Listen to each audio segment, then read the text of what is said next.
ओम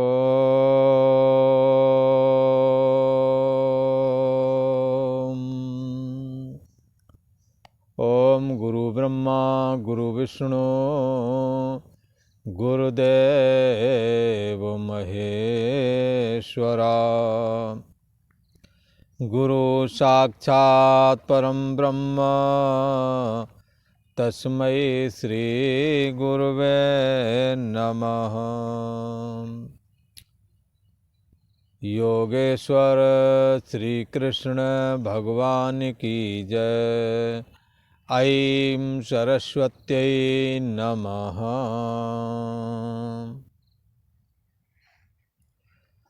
पूर्व का प्रसंग चल रहा है परमात्मा से अभेद ध्यान का। हम परमात्मा से अभेद करना चाहते हैं तो हम कैसे किसको अभेद करना चाहते हैं? अपने परिच्छिन्न व्यक्तित्वपना रूप जीव भाव को, जो कि अविनाशी परम ब्रह्म परमात्मा से प्रकट हुआ है, पर नाशवान देह के तथा देह के धर्मों से जुड़ करके जन्मने मरने वाला और पिंडाकार होकर के दिखने लगा, सुखी दुखी होने लगा, राग द्वेष से दूषित हो गया। तो ये कैसा चिंतन करे कि अपने को परमात्मा से अभेद देखे। परमात्मा से अभेद का निश्चय करना नहीं है, परमात्मा से आप अभेद हैं ये जानना है। शुरुआती दौरान तो शास्त्र के वचन और गुरु महाराज के वचन को स्वीकार करना है।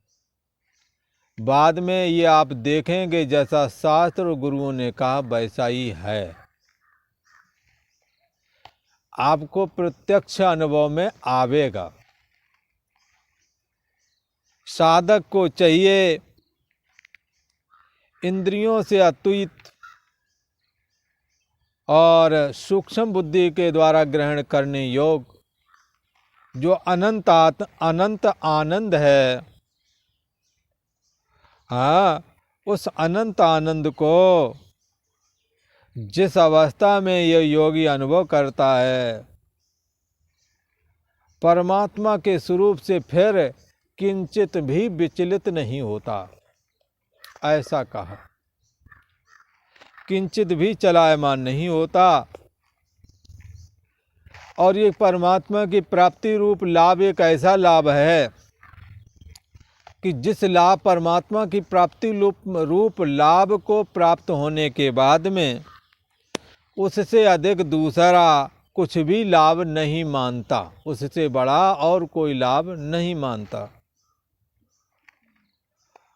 और परमात्मा में प्राप्त साधक जिस अवस्था में परमात्म तत्व को प्राप्त करता है, उसमें स्थित योगी फिर बड़े से बड़े दुखों को भी कुछ भी नहीं समझता, बड़े से बड़े दुखों से भी विचलित नहीं होता। ऐसा कहा। दुख के संयोग से रहित जो ये योग है, जिसका नाम योग है, दुख रूप जो ये संसार है वो परमात्मा में नहीं है। दुख रूप संसार के संयोग से रहित जो योग है, जिसको योग शब्द करके पुकारते हैं, उसको हमें समझना चाहिए। परमात्मा से अभेद का निश्चय करके उसको हमें जानना चाहिए। और कैसे जानना चाहिए? उकताहट वाले चित्त से नहीं, और ना उकताए हुए चित्त से और धैर्य युक्त वाले चित्त से परमात्मा का साधन भजन करना चाहिए। क्योंकि धैर्य छोड़ दिया तो आप कुछ नहीं कर सकते। ये अनंत जन्मों की यात्रा है। कभी किसी जन्म में कितनी मेहनत कर लिए, साधना बढ़ गई, किसी जन्म में कितनी मेहनत की। हताश ना होना चाहिए, विचलित ना होना चाहिए, ना उकताए हुए वाले चित्त से हमें परमात्मा का चिंतन करना है। उकताहट नहीं रखनी है। तो क्या है, उकताहट यदि आ गई तो आप काम को वहीं छोड़ देंगे। ये दुख रूप संसार के संयोग से रहत तथा जिसको योग शब्द करके बोला जाता है, उसको जानना चाहिए और धैर्य युक्त चित्त से धीरज धारण करके छोटी मोटी बातों से अपने को उकताहट ना होने दें। गैर उकताए हुए चित्त से, बगैर उकताए हुए चित्त से इसको करना चाहिए। संकल्प से उत्पन्न होने वाली संपूर्ण कामनाओं को भली भांति त्याग कर दे, क्योंकि जहाँ मन संकल्प विकल्पात्मक मन तो संकल्प विकल्पात्मक रूप है ही है। ऐसे मन में जो संकल्प विकल्प उदय होता है वो कामनाओं की वजह से होता है। तो संकल्प से उत्पन्न होने वाली संपूर्ण कामनाओं का निशेषता रूप से, संपूर्णता रूप से त्याग करके और मन के द्वारा इंद्रियों के समूह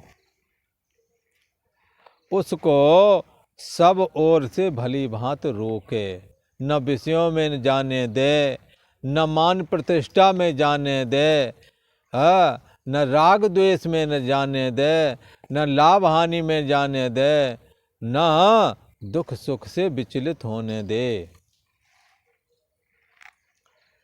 तो ये इंद्रियों के समूह को, जो 5 ज्ञान इंद्रियों का समूह है, इसको सभी ओर से भली भांति से रोके। और क्या करे रोक करके ध्यान में? तो भगवान श्री कृष्ण कहते हैं, सनई सनई रूपर मेद बुद्धि धृति गृहीत्वा आत्मसंस्थमना कृत्वा किंचिदपि न चिंतयेत्। क्या करना है? शनै शनै उपरमेद, धीरे धीरे अपने को उपराम करना है। किससे करना है? धन पुत्र स्त्री आदि से करना है। बोले कैसे करना है? भाग करके कहीं चले जाऊं क्या? बोले चले जाओगे तो कुछ समय बाद या तो स्त्री आ जाएगी, तुम्हें मना लेगी, या तुम चले जाओगे स्त्री को पटा लाओगे भला। तो हमने क्या करना है? शनै शनै ऊपर में धीरे धीरे उपरामता हासिल करें, एक दूसरे के प्रति, स्त्री पुरुष के प्रति और पुरुष स्त्री के प्रति उपरामता हासिल करे, रहे वहीं पर विषय के सेवन से बचें। तो कहते हैं कि भाई धीरे धीरे अभ्यास करता हुआ साधक को चाहिए वो उपरामता को प्राप्त होवे, धृति गृहीत्वा, और धैर्य युक्त बुद्धि धारण करे, धीरज रखे। धीरे धीरे चल मना, धीरे से सब होए, माली सींचे 100 गढ़ा, ऋतु आए फल होए। इसी को ऐसे भी कहते हैं, शनै शनै पर्वत लंघनम। पर्वत को धीरे धीरे चलते रहो, चढ़ जाओगे, वरना उकता गए ना तो फिर चढ़ नहीं पाओगे।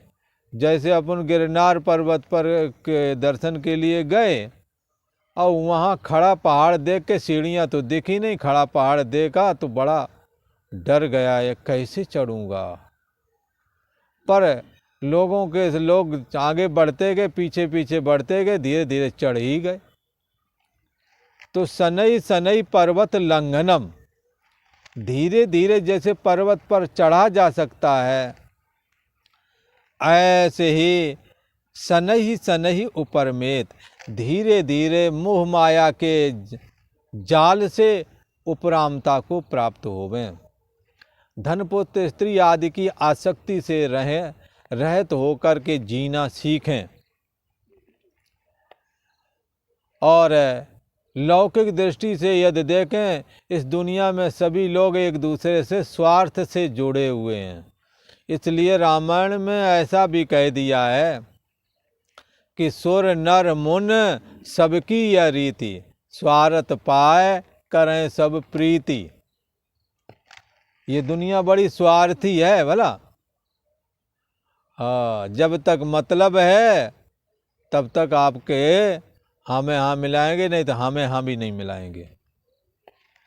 इसलिए मतलब निकल गया तो पहचानते नहीं।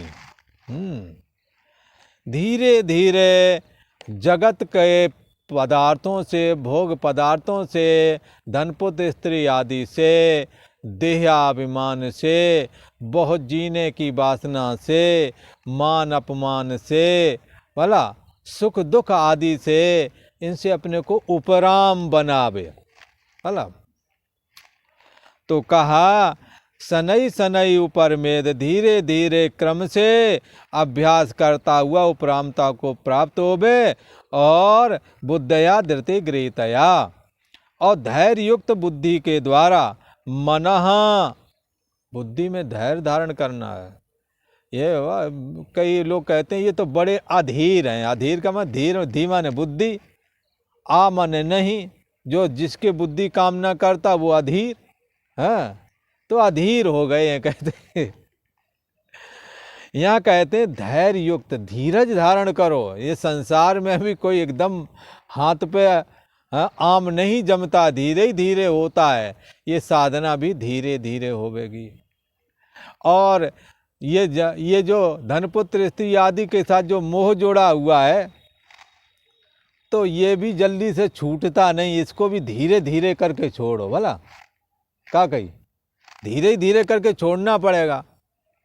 नहीं तो महाराज छोड़ दो तो छोड़ दो, नहीं तुम्हें छोड़ देंगे। यही है, छोड़ना तो चाहो तो छोड़ दो, नहीं तुम्हें छोड़ देंगे। तुलसीदास ने तो कह दिया, सुत बन ताद जान स्वारत रत ना कर नेह सभी से, अंतों तोए तजेंगे पामर तू न तजे अभी से, मन पछताए है अवसर बीते। अरे मन, अवसर निकल जाएगा तो पछताएगा। हम कर धन धान समारे। भला धन संपत्ति मकान दुकान हमारा हमारा हमारा ऐसे करके संवारते रहे। अंत चले उठ रीते, खाली होकर के चले। इसलिए दूसरों को ऐश्वर्य देख करके अपना धैर्य नहीं छोड़ना है बंधुओं। अपने धैर्य को बनाए रखना है। जिसका जैसा प्रारब्ध है उसको भोग प्राप्त होते हैं। तुम्हें ईश्वर ने जो दिया उसको ही शांति से ग्रहण करो। धैर्य युक्त बुद्धि, किसी को धनपुत्र स्त्री आदि अच्छे प्राप्त हो गए, अब छाती जल रही है तो जलाना नहीं, धैर्य धारण करो। अच्छे कार्य में तुम भी करो, तुम्हें भी अच्छे दिन देखने को मिलेंगे। भला देख चपराई चूपड़ी मत ललचावे जीव, धैर्य धारण करो ना। एक जगह एक बैंक में एक आदमी काम करता था। भला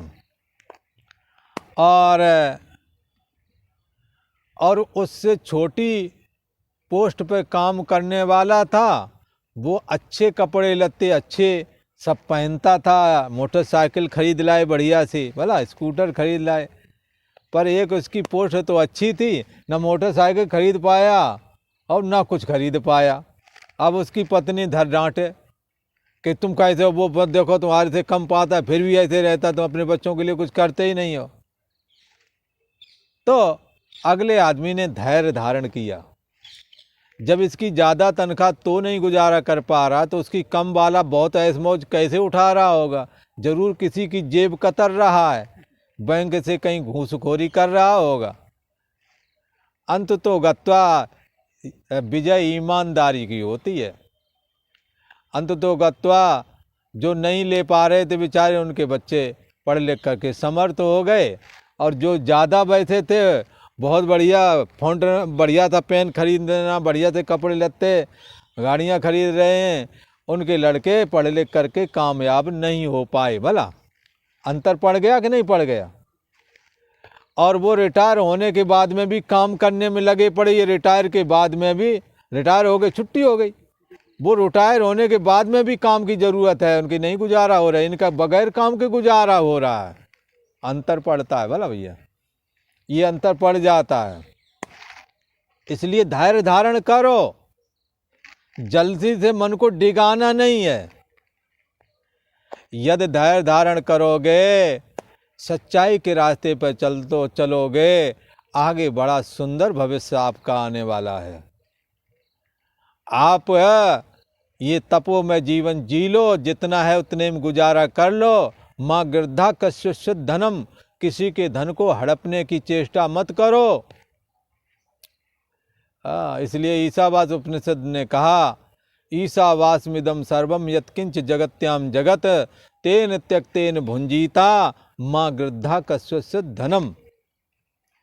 ये किसी के धन की भी अपेक्षा मत रखो। किसी ने कहा महाराज धन किसे कहते हो भला, ये पूछा तो धन कहते हैं, धन के शास्त्र के अनुसार ये जो पैसा है ना, नोट, ये तो धन है ही है।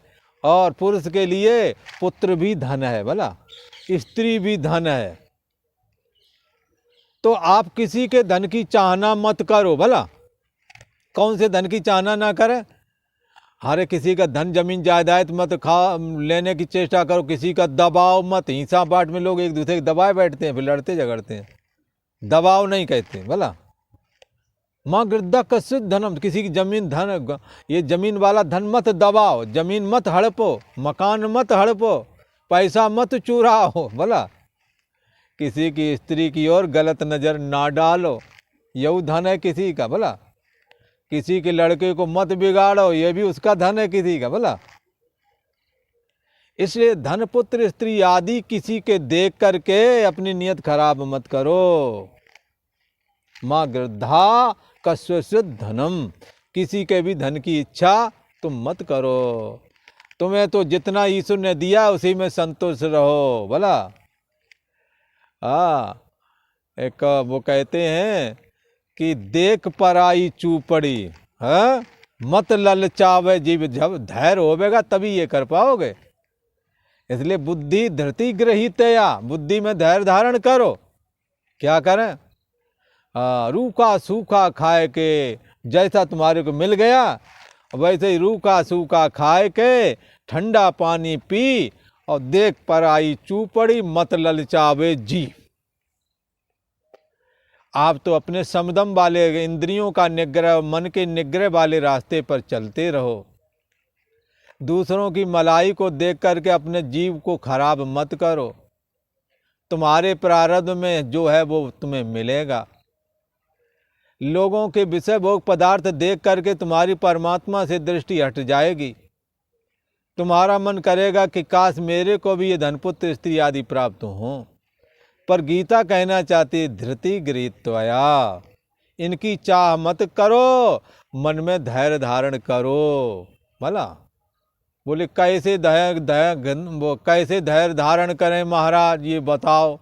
अरे ऐसे धारण करो, तुम्हारे नहीं है और जिनके है उनकी आफत हो रही है, वो फीस नहीं चला पा रहे, मकान नहीं बना पा रहे, और हैं भी तो लड़के जवाब दे रहे हैं भला। काम की कहो सुनते नहीं है, ज़्यादा कुछ कहो तो आंखें गुर्राने लगते हैं। तो ये हालत है। जैसे एक कहावत याद आती है कि एक बार एक गुरु महाराज थे, एक चेला बनाए भला, और चेला बनाए तो चेला तो वो क्या कहते हैं, एक चूहा था भला, चूहा। अब चूहा तो वहाँ रहता था उसकी झोपड़ी में, बाबा जी के बाबा जी सिद्ध रहे। अब चूहा को बार बार बिल्ली झपट्टा लगावे, तो बाबा जी ने कहा कि अरे कहाँ तक रखा है, चलो हम इसको चूहा को हम बिल्ली बना देते हैं भला। अब बिल्ली बना दिया, अब बिल्ली बना दिया तो बिल्ली को सारा कुत्ता झपट्टा लगावे थे। एक दिन बाबा जी ने देखा कि हमारी बिल्ली तो यार कुत्ता जी मारे डाल रहा। बोले अच्छा बताऊंगा। कुत्ता बना दिया उसे बोला। अब कुत्ता बना दिया तो ये जो वो होता है ना तेंदुआ, तेंदुआ सारा कुत्ता को बहुत जल्दी खींच ले जाता है। अब जब आता है मारे डर के चुपचाप सुन्न हो जाता है, बिल्कुल बोलता नहीं है। अब वो पकड़ के ले जाता है, पेड़ में टांग देता है जाकर। फिर वहाँ पर अपना जब मर्जी होता तब उसका शिकार करता है। खैर तब उन्होंने कहा तेंदुआ ले जाता। तेंदुआ तब उन्होंने कहा चलो तेंदुआ बनाने का कहीं शेर ना उसे मारे, ये सीधा सीधा शेर बना दिया। बोला सीधा सीधा शेर बना दिया। तो ऐसे ही बंधुओं, अब वो जब शेर बना दिया तो एक दिन गुरु महाराज जो से कहते थे वैसे करता रहता था। एक दिन गुरु जी महाराज टेढ़ी नजर से देख रहा था शेर। गुरु महाराज जान गए कि यार कुछ गड़बड़ तो नहीं करेगा है। लिहाजा उन्होंने अपने कमंडल पास में रख लिया पानी भर के कि भाई पता नहीं का जानवर बुद्धि ना हो जाए कहीं हमारी चेला की है। एक दिन धर के दहाड़ा उनके सामने, तो उस दिन वो डर गए, यार ये तो दहाड़ रहा है कहीं। और एक दिन उसने कहा गुरुजी तैयार हो जा, भूख लग रही है, तुम्हारा ही काम करना है। बोले अच्छा, अरे हम तो तेरे सुरक्षा के लिए तेरे को बनाया था, अब तू हमारे खाने का सोच रहा है, ये कैसी बात। नहीं, बोले हमारा स्वभाव है खाने का, हम तो खाएंगे। बोले अच्छा रुक जा सारे। लिया उल्लू में जल पुनर्मूस को भवा। हाँ कि भाई तुम पुनः चूहा बन जाओ। भला इसलिए बंधुओं ईश्वर से डरो। माँ गृद्धा कस्य से धनम, किसी के धन पुत्र स्त्री आदि का हरण मत करो, वरना फिर तुम्हें उस काबिल नहीं रखा जाएगा जिसकी वजह, जिस शक्ति की वजह से आप ये सब कर रहे हैं गलत काम, वो शक्ति आपसे चली जाएगी। धैर्य धारण करें, आप किसी के बहकावे में ना आवें, किसी के धन पुत्र स्त्री आदि की चाहना ना रखें। ऐसा ही लगता ही है, जिस घर को देखा नहीं वही अच्छा है। भला जैसे एक कहावत कहते हैं, कपड़ों के भीतर सभी नंगे ही हैं, भला सब नंगे हैं। ऐसे ही है ये खेल। इसलिए जिसका देखा नहीं वही अच्छा लगता है। धैर्य धारण करो, परमात्मा का भजन करो। सनहि सनहि ऊपर में धीरे धीरे उपरामता को हासिल करे और अपनी बुद्धि से धैर्य धारण करे। विषयों की चाह अपने अंदर ना जागने दे, वरना ईश्वर पुनर्मुस्को वाला फार्मूला लगा देंगे। इसलिए उपरति को धारण करे और धैर्य युक्त बुद्धि के द्वारा मनः आत्मसंतम, अपने परिच्छिन्न व्यक्तित्वपना रूप जीव भाव रूप ये जो मन है, इसको आत्मसंतम, आत्मा में स्थित करें। कैसे स्थित करें? है और जानना पना मात्र के सम्मुख। जब आपका होना ना होना जाना जाएगा तो होना ना होना है और जानना पना से दिखेगा और लीन होवेगा। फिर एक क्षण में है और जानना पना की सुध बुध नहीं होवेगी। है और जानना जो परिच्छिन्न व्यक्तित्वपना है उसका होना ना होना की सुध बुध खो जाएगी, पर है और जानना पना मात्र जो शुद्ध चेतन है वो रह जाएगा। इसको कहते हैं आत्मसंस्तम मनाकृत्वा। जैसे पानी में जब पानी लहर ने जब अपने को पानी मैं हूँ ऐसी करके साधना की तो लहर खो गई, रह गया पानी, क्योंकि सच्चे अर्थों में पानी ही था। लहर तो एक बनावटी आकार था जो पानी में था ही नहीं, पर दिखता भर था।